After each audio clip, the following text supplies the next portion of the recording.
Žiūrėsim, kas čia bus.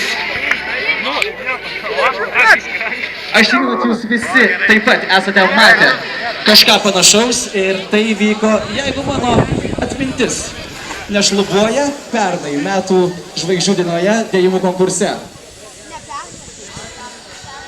Blake'as Griffinas, žmogus, kuris turbūt šiuo metu geriausiai skraido NBA aikštelėse, darė kažką panašaus, tačiau savo akimis lietuviai dar to tikrai nematė. Užmuš mašiną jį.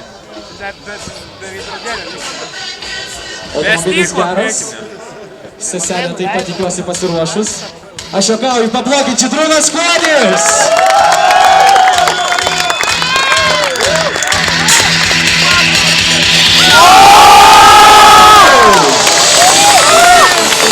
Ir kaip jums tai patiko? Wow! Žinokit, galime girdėti kelnes. Galime girdėti kelnes. 10, 10, 10, 10. 40 balų.